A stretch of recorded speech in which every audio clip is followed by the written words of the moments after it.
It was in 1941. The snow fell very early in the autumn of that year.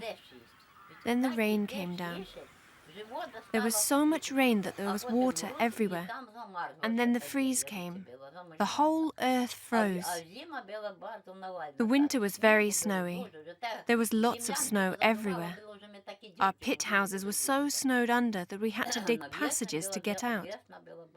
The spring was very warm. The temperature rose so that all the snow began to melt very quickly. More and more water appeared, flowing from all directions, so that in no more than a week we had a lake. However, there were no fishes to begin with. That's as much as I can tell you.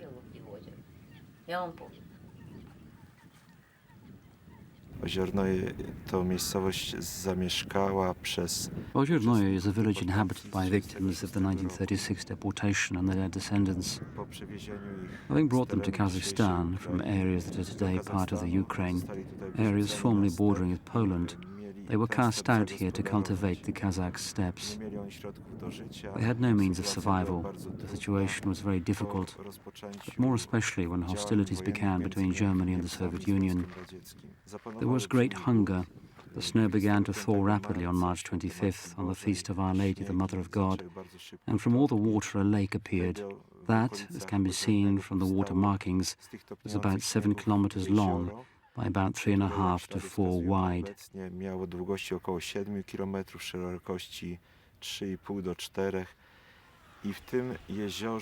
Fish appeared in that water in such large numbers that it not only saved the people of Oziernoye from famine, but also those in surrounding villages. From the start, the local people interpreted this as divine intervention, the Mother of God's care, to whom they prayed for help from the first moment of their banishment.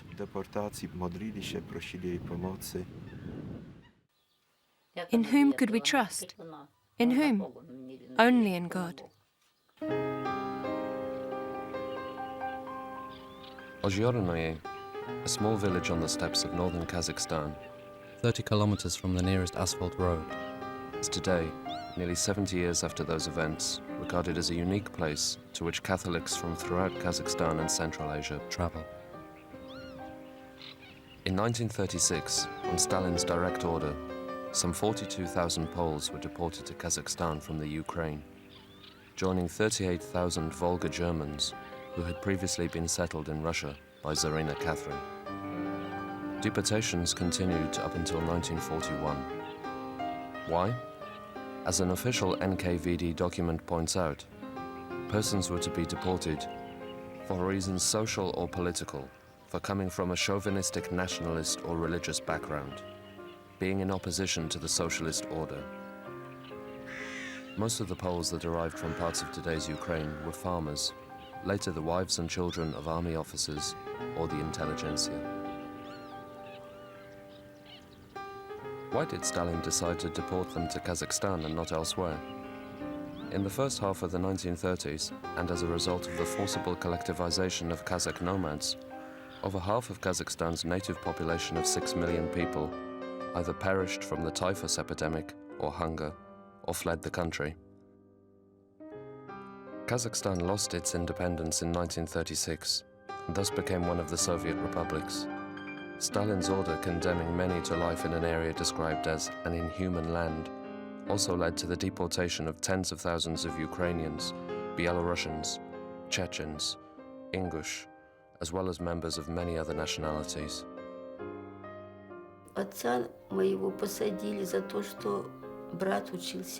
My father was thrown into prison because his brother was studying to become a priest.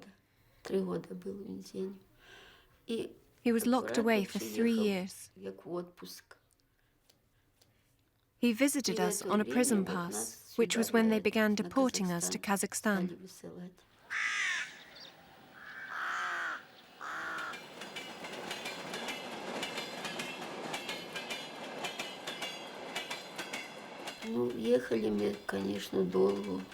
We traveled in a goods train.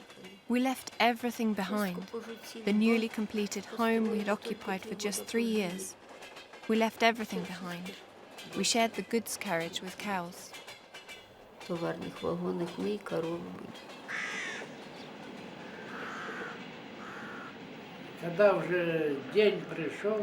When that day arrived, they took us to the railway station. The NKVD people were already there.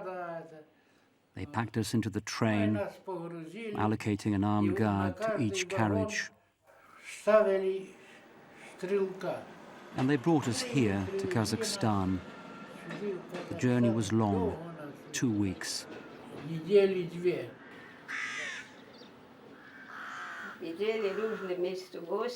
We saw all sorts of towns on the way, good and bad, until they finally brought us to Tainsha. There was none of what they had promised. To add to all that, there was an eclipse of the sun, so it became dark and people were frightened that the end of the world was upon us. Then they transported us a further 25 kilometers and said, "Out." We asked, "Out where?" Emptiness surrounded us. There was nothing. We fell to our knees and began to cry for our Ukraine.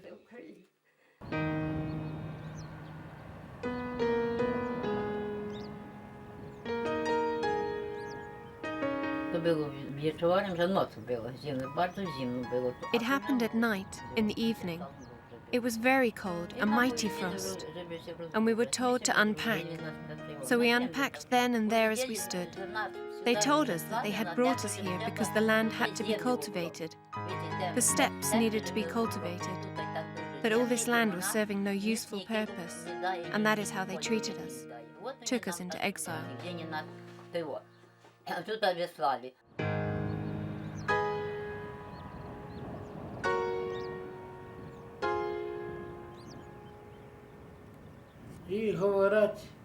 They said that we were at Site 40.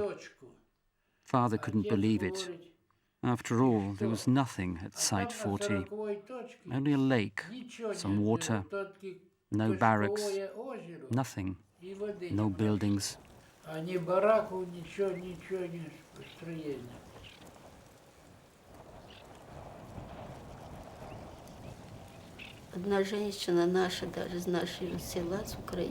One of the women from our Ukrainian village was pregnant. Her husband dug a hole in the ground. I will cry. He dug this hole, covered it with earth and grass, and she bore 2 girls there. One of the girls died, and so she started a cemetery.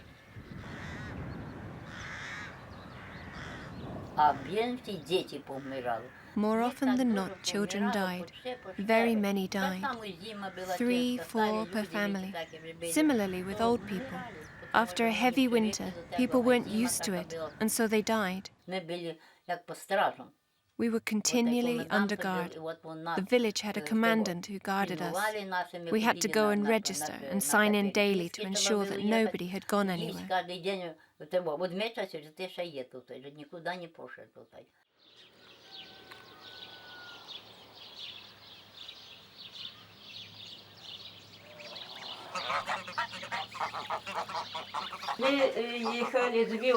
We travelled from a village, so we took a cow and potatoes and flour, whatever we had.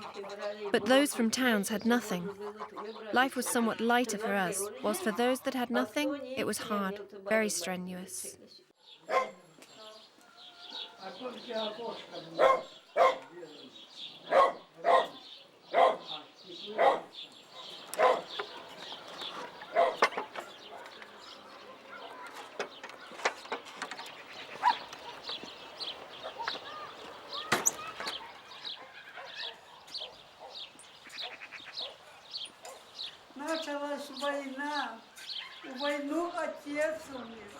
The war began.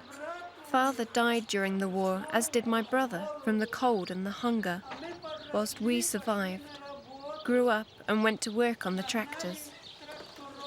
There was no school for young children, no education. We worked for 2 years until 1943, when they took us and attached us to a labour force. We became exhausted, unloading train carriages, opening up mines. Not everybody survived. We told the head man to send us to the front line, to which he would say, "If life is too hard for you, why not lay your head on the rail track, under the wheels?"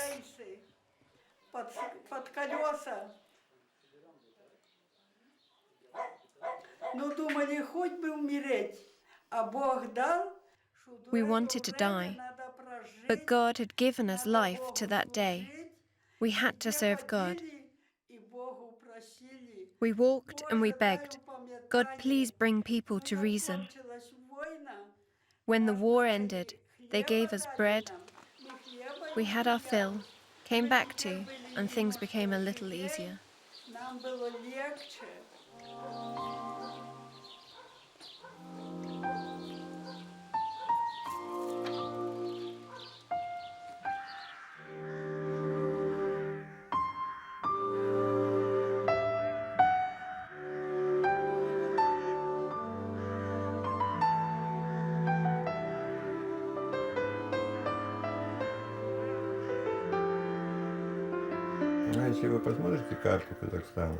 If you look at a map of Kazakhstan, you will begin to understand why Kazakhstan was regarded as one of the worst places in the USSR.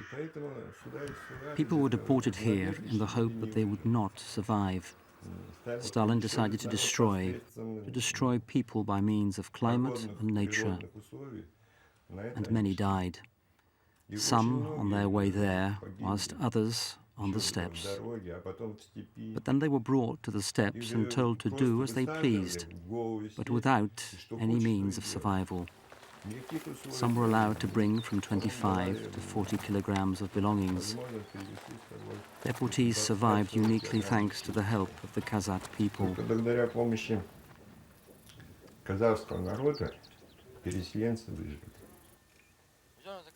That is why they are grateful to the Kazakhs to this day, for their hospitality, for the way they were received.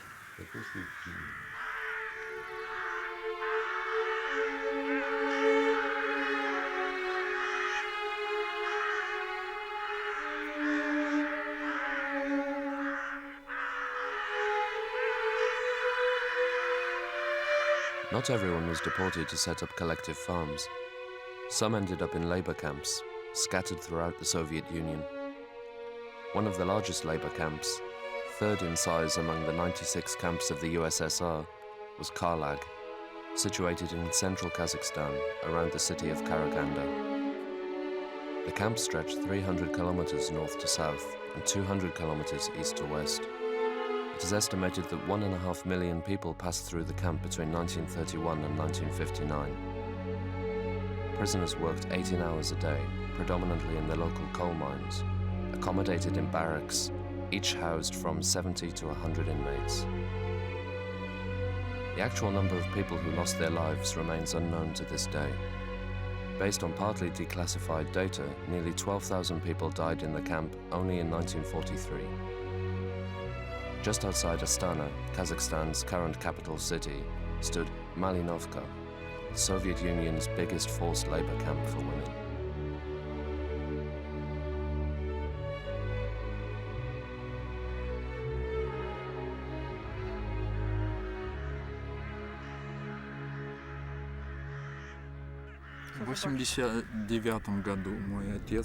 My father worked here in 1989 on a bulldozer used to dig ditches.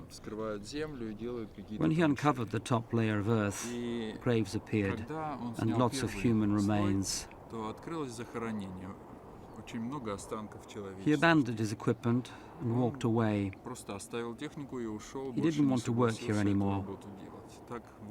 That was when the history of this place became obvious. Everything had previously been shrouded in mystery. Nobody talked about it. Nobody knew about it officially. That was when a cross was put up on those graves in memory of the dead. They say that each grave contains from around 100 to 120 bodies. According to the NKVD, this labor camp was established in 1937. It was a part of Karlag, called Algiers for short, the Akmolinsky labor camp for wives, traitors of the fatherland. It remained a closed camp up to 1953, after which a sovkhoz was set up here. А после на его месте организовали совхоз. Одновременно он мог содержать 20 000 заключенных. 20,000 people were kept here at any one time. The work wasn't easy, which is why many died, whilst yet others were sent on to other labor camps. The names of 5,000 former inmates were released to begin with, but the archives have not yet been wholly declassified.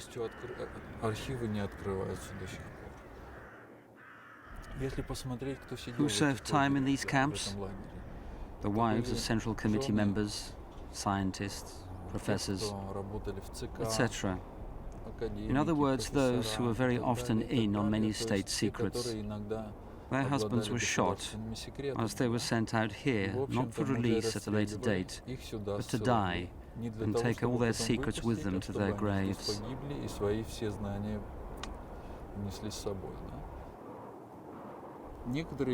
Some say that after 1946, when men were also brought here, there was a separate barrack where members of the clergy were kept, priests, monks, bishops.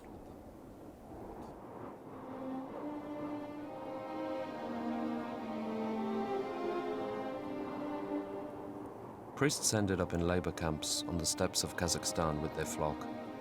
Father Josef Keller was exiled to Karaganda in 1936.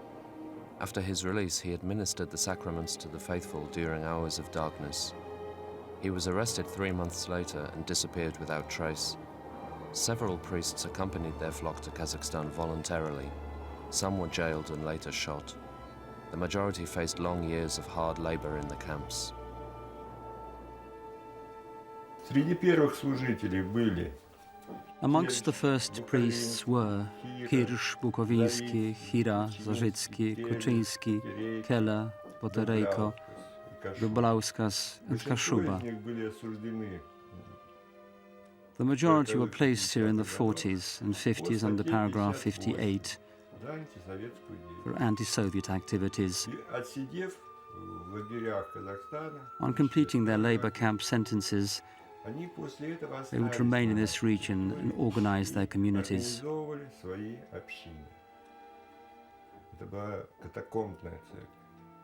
This was a church in the catacombs. If priests carried out any ceremonial duties, christenings, First Holy Communions, they would do so only at night, under cover of darkness, at dusk.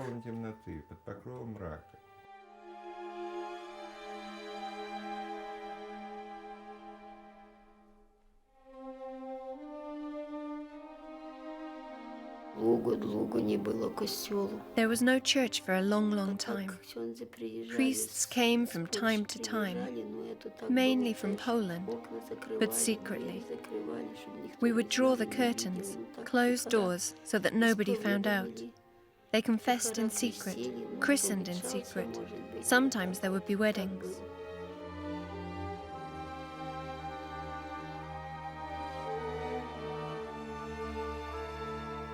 We walked or we drove to Karaganda and to Kostanai.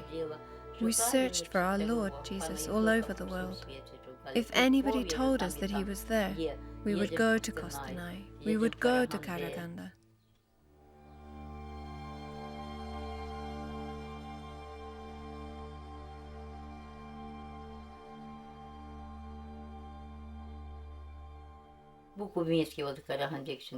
Father Bukowiński was in Karaganda. He recounted how he worked in the mines at depths of 20 meters. He was so swollen, he was ill, with legs that were completely black from that illness. He was so hapless because of the prison. Father Władysław Bukowiński was sentenced to a 10-year term of labor camps and then deported for a further 3 years forced labor down the mines of Karaganda. He was offered the chance of returning to Poland in 1955 under a repatriation plan, but he refused, preferring to remain with his flock. He worked as a guard on a building site, whilst simultaneously running an undercover home ministry throughout the whole of Central Asia. In letters to friends, he wrote, "We weren't ordained in order to save our strength."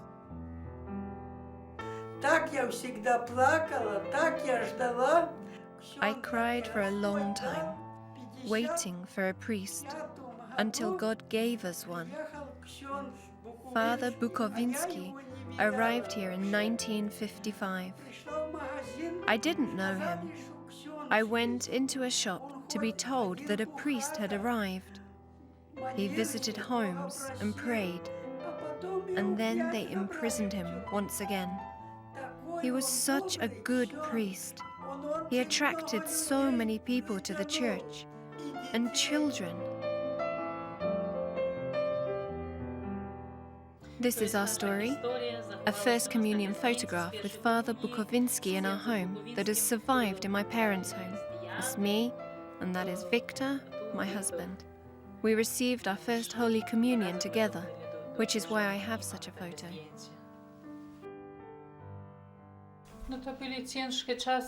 Those were difficult days. Persecution. It was difficult to be a believer, but our parents kept the faith. My father was not afraid. The Holy Spirit somehow always prompted him as to what he should say.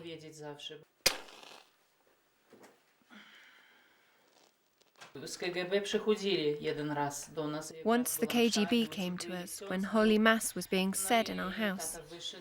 There were many people and a priest.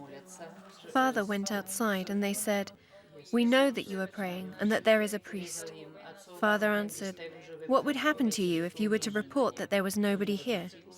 They turned around and left.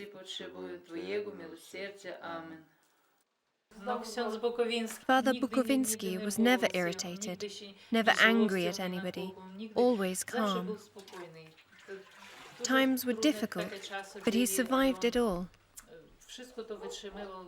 God helped him. People fainted, it was hot, windows were closed and doors, but he withstood it all.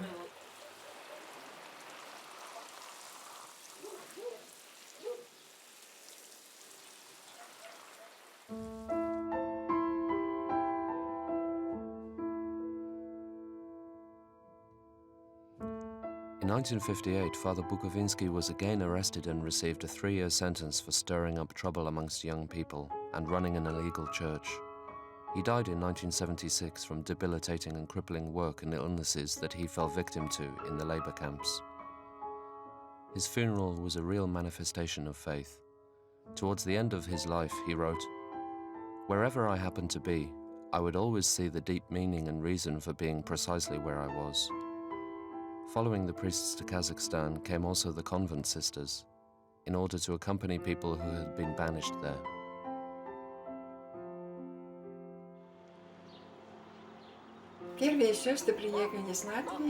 The first sisters came from Latvia in 1962, at the invitation of the faithful and a priest who occasionally served in Kazakhstan. I arrived in 1976 as the 5th nun. The sisters didn't have their own home, and so they lived in a lady's house. It was very cold in the winter, so that the water would freeze up in the house. But things had improved by the time I arrived. We had our own home and a chapel in the barn, not in the main house, because we were often subject to controls, during which they would search the whole building. We would hang a sweater or a coat on the chapel door, and when the controller asked what was inside, we would simply answer, "Nothing special." And so Jesus defended himself. I believe that had they found out, we would have had big problems. They would most probably have imprisoned us or driven us out of Kazakhstan. Everything was very strict at that time.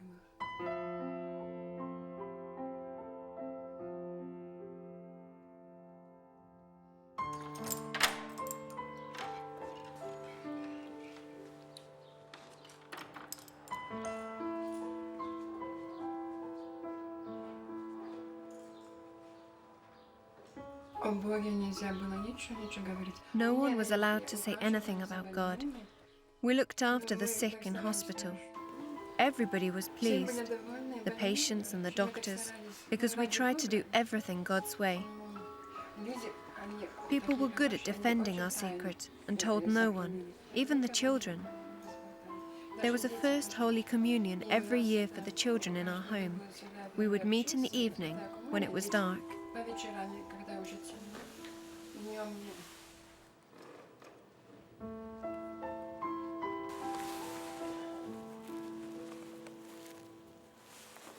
We only put on our habit on a Sunday, in the confines of our home. We were very glad. The Holy Sacrament would be displayed, the adoration. Only one of us would not put it on in case somebody came and we had to open the door. We lived without habits for 30 years.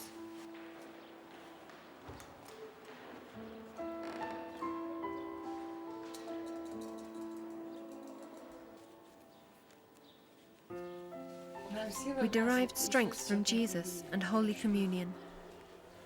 We could receive Holy Communion daily.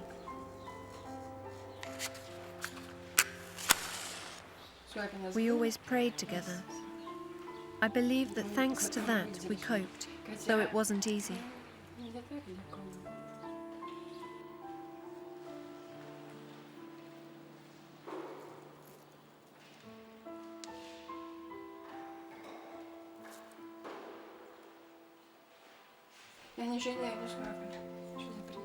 I don't regret coming here. There were many sisters in my country, many priests, whilst here there was nobody to begin with. Presently, thank God there is. I cannot stop thanking God. He stood fast in our defense. I'm sorry.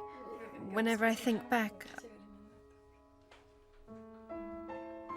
I cry for joy, not sadness. God cared for us throughout our lives. There were dangers, but He defended us.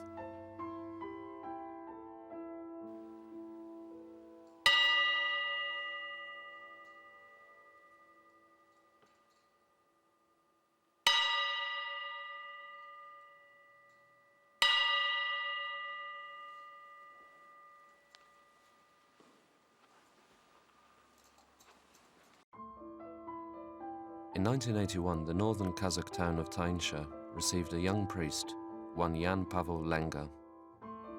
He was born in the Ukraine into a Polish family, subsequently completed his studies at an underground theological seminary in Lithuania, and was ordained a priest at night. In Kazakhstan, he ministered to an area covering over 130,000 square kilometers.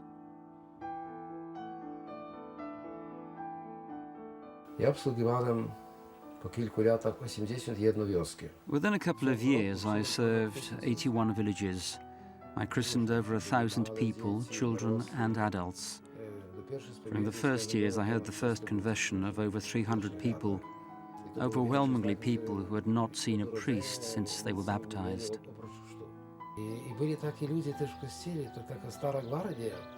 There were also people in the church, the so-called Old Guard. They were really deeply spiritual people. One of them came to Tainsha every week from Petropavlovsk, 120 kilometers by train. He was called Yusef Bublas, a very beautiful human being. He came to church even when there was no priest. On one occasion I said to him, "Listen, Yusef, I will not be here this time. Why bother coming and wasting money?" He answered, "No matter, Father, but will Jesus our Lord not be present?" Imagine someone with such a thought in Soviet times. He added that it was worth coming to Tainsha from Petropavlovsk on one's knees to be with Christ.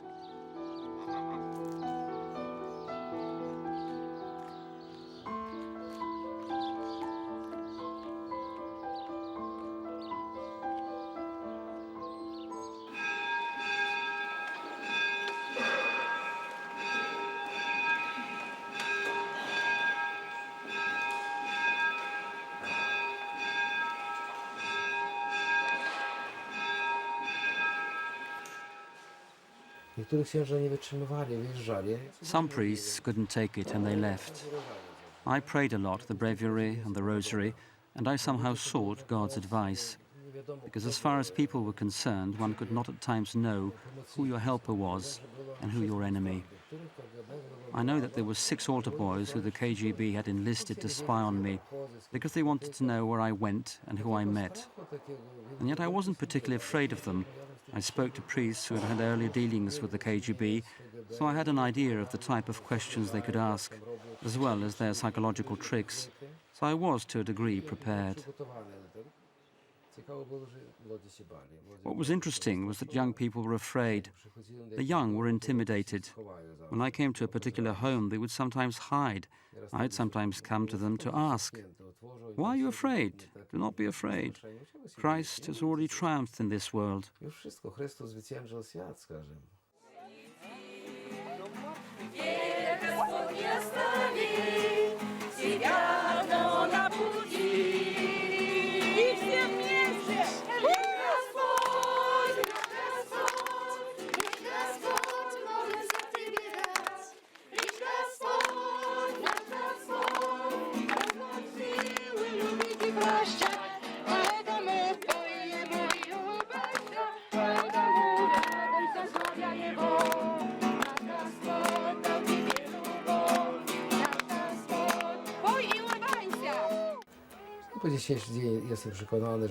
To this day, I remain convinced that everything that is not truly from God will sooner or later collapse.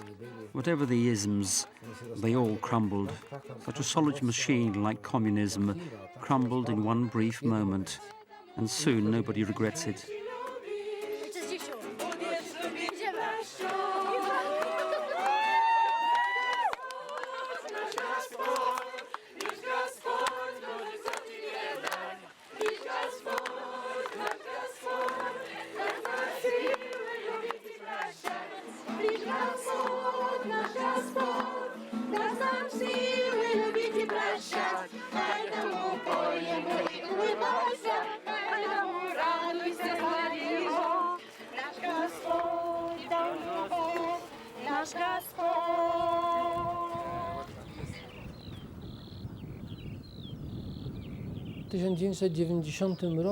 In 1990, the 5 countries that make up Central Asia and that then belonged to the Soviet Union were served by 15 or less priests.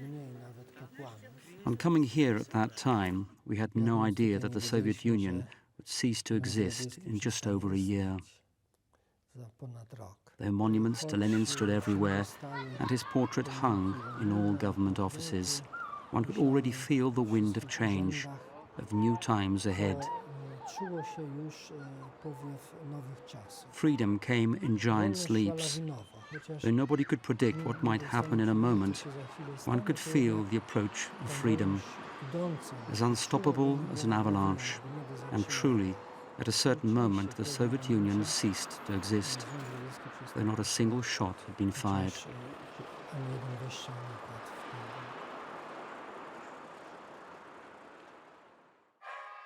Kazakhstan, not unlike other republics that made up the Soviet Union, regained their independence in December 1991.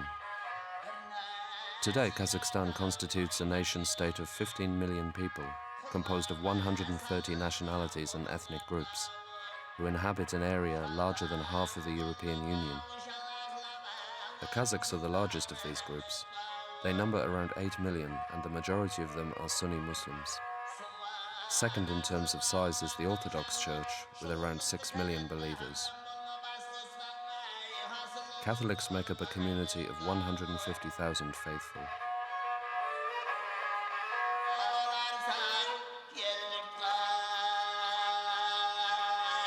Właściwie nie spotykamy ateistów w Kazachstanie.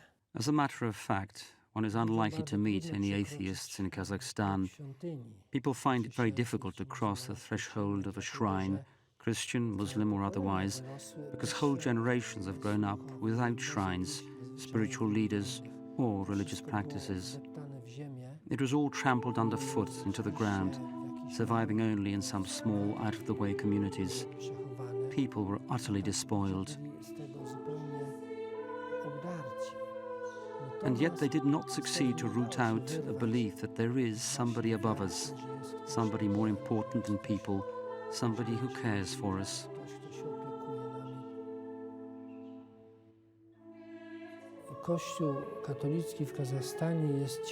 The Catholic Church in Kazakhstan continues to be in a state of so-called becoming. Not unlike a volcano, lava that flows, leaving one to ponder on both direction and its shape when it finally becomes cool. Cała rzeczywistość jest nowa. Struktury są The reality that surrounds is wholly new. Structures are new, churches are new, some still under construction. We exist and are growing. New nationalities are joining the church because there is freedom. Mamy kapłanów 17 krajów w Kazachstanie. We have priests from 17 countries in Kazakhstan and convent sisters from 18, from all continents except Australia. To, co jest, What is, has come about, and is still to transpire, could not happen without the personal and material help of Catholic communities from other parts of the world, as well as of Catholic organizations, such as, for example, Aid to the Church in Need, but also others.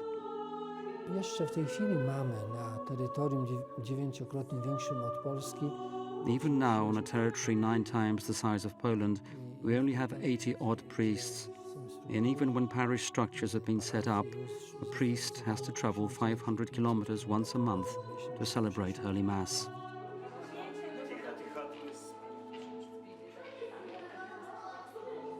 Father Yarosław, who works in the Tańsze parish, every Sunday also celebrates Holy Mass in 2 other towns. In Donietskoye, the chapel is housed in what used to be a shop, whilst in Podolskoye, Holy Mass is celebrated in a building that once served as a kindergarten.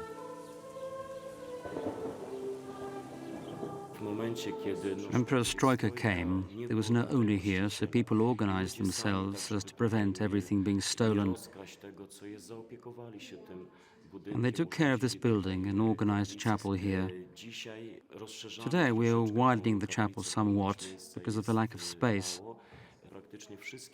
Practically all the work that needs to be carried out here, electrics, woodwork, everything is done by local people.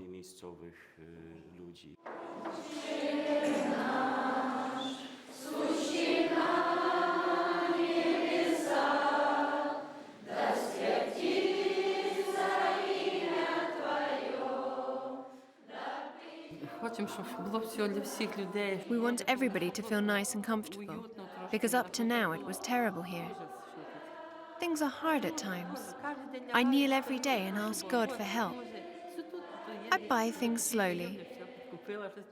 At times there is no one to do the work. The place is totally empty. Mrs. Maria here on the spot means more than a curate. I can say that with confidence because she's both the building foreman and sacristan, and also deals with pastoral matters, leads prayer meetings with people, and organizes whatever needs be if a priest is not available. Practically everything is on Mrs. Maria's shoulders and head. When we build a chapel, we build something that is far more important, indeed most important, for we build the living church. Everyone is involved in this rebuilding, those who attend Holy Mass on a regular basis, those who come on occasion, as well as those that do not come at all. They also all help. There isn't a person who would refuse. Who could refuse Mrs. Maria's request? If it's for God, a holy errand, then why not?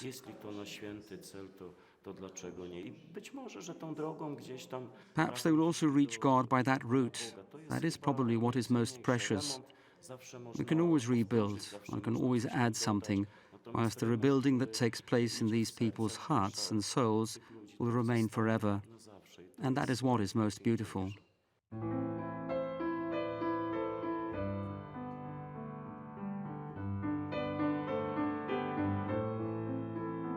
The commitment to proclaiming the faith and the generosity of the people in Kazakhstan can also be seen in how they worship the Holy Sacrament.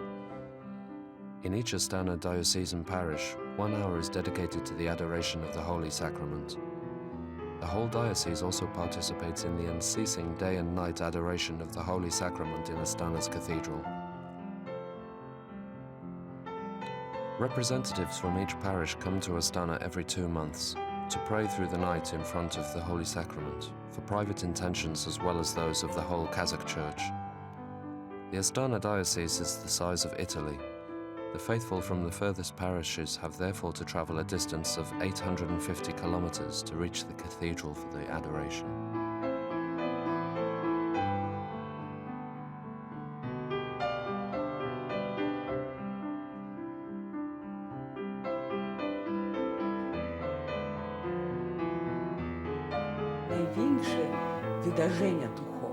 All the most important spiritual events in our lives here always happen during the adoration, and what is interesting, during the night. These have a special value. Very many people found their path to God through the adoration. I believe that as long as it lasts, so long we can be certain of our future here. Мы приехали из Зеленограя. We have come from Zheleny Gai. We are from the parish there. We have come to Astana to pray for our nearest and dearest, as well as for everybody. Помолиться за всех, за родственников, за всех нас. От Зеленограя к вам где-то... Zheleny Gai is about 465 kilometers from Astana, which is about a 6.5-hour drive. Наша очередь нашего прихода ехать. It was our turn, our parish's turn, to come to the adoration. Anybody could register, apply if they wanted to come. Я здесь первый раз. I experienced such silence, such a condition for the first time in my life. Что общалась именно один с Богом. Face to face with God in prayer. I liked it very much. I feel quite simply wonderful. Просто восхитительно. После поклонения чувствуешь успокоение. One feels peace and gentleness after an adoration. It's as if one has been strengthened. Конечно, поклонение святым дарам может... One can of course attend adorations in one's own parish, but if Jesus calls to the heart of the diocese, then it's worth coming, irrespective of the distance or lack of sleep. It's worth spending time with Jesus, talking with him, to pray, sit in silence, contemplate, devote this time to Jesus.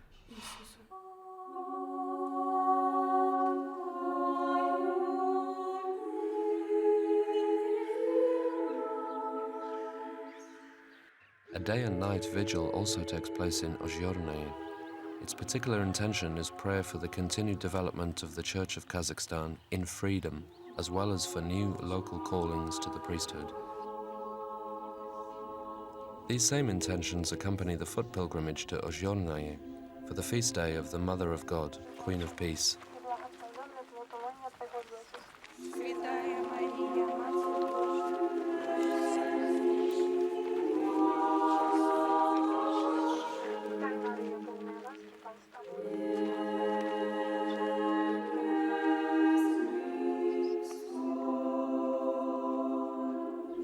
Wyszło nas 72 człowieka.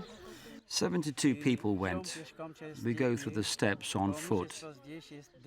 This pilgrimage differs from the pilgrimages in Poland and other countries in that there are no trees here, only bushes. It's very hot. Today it's 40 degrees, which you can see from looking at me. I can see that the young people are not discouraged in spite of being tired. We are happy that we're going to Mary. Many people open up, many come to confession or simply to talk. They solve problems. Here one sees and feels everything differently.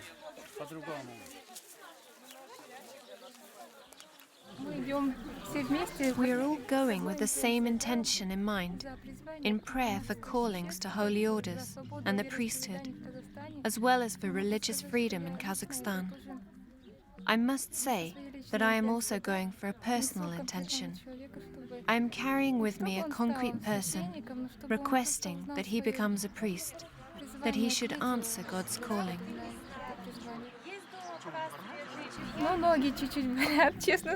To be honest, my feet ache a little. But apart from that, everything is all right. I believe that a calling requires sacrifices. That is why it is good that the going is hard.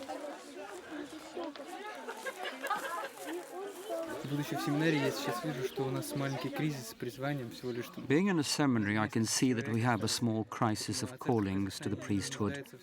There are only a few people left, yet the Kazakh church needs local priests. That is why I'm trying to endure the hardships of this pilgrimage, the fatigue and the sacrifices that I've imposed on myself in order that there may be more Kazakh priests.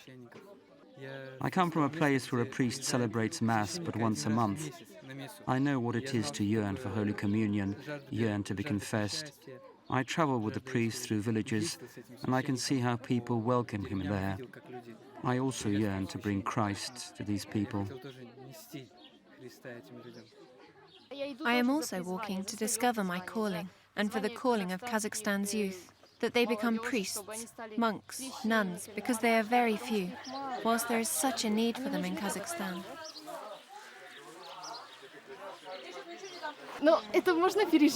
It's possible to survive the trials of this pilgrimage, to carry this weight together with Mary.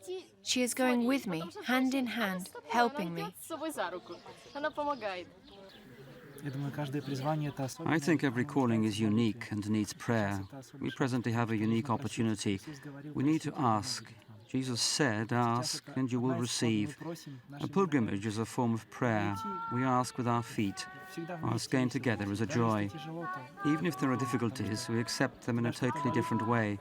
If something hurts you, you know its value. That's how it is.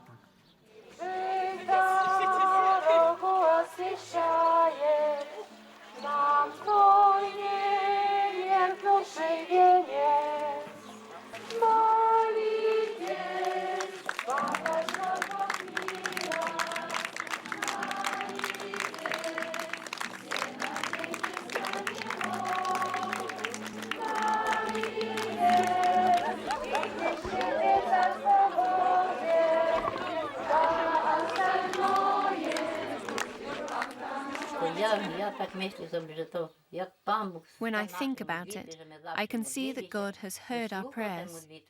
We always prayed, and He has given us so much. Mother of God, Queen of Peace is here. There are priests and our young people, my grandchildren and grand-grandchildren. They all go to church and pray. It's such a joy for us.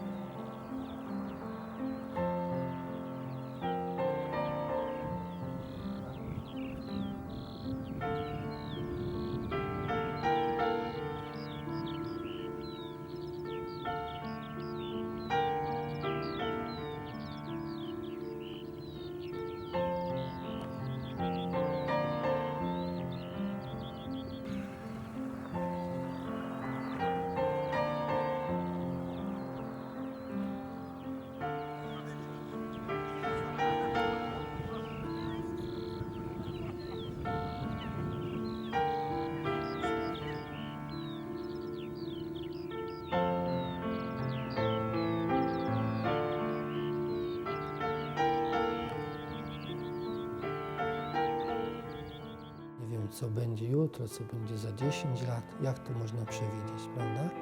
I don't know what tomorrow will bring or what will happen 10 years on. How can one foresee? Is that not so? However, I'll repeat after the servant of God, Father Bukowiński, the Lord our God continues to lead this church. Not long ago, one of the bishops asked me, "Archbishop, how many priests do you need?" I answered, "One, but he would have to be like Father Bukowiński."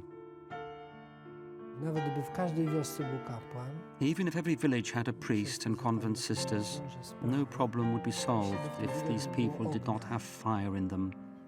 The fire of the apostles, the fire of love of Jesus and his church.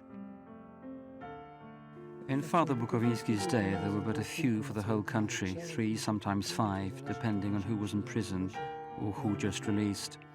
He used to say, "Our church in Kazakhstan." He had a vision, a church perspective. He wasn't a pessimist or someone somewhere on the fringes of world and church history. No, he had a tangible vision of the presence and workings of Jesus in this country. We still need many priests and sisters, but we pray for more of that fire in each one of us.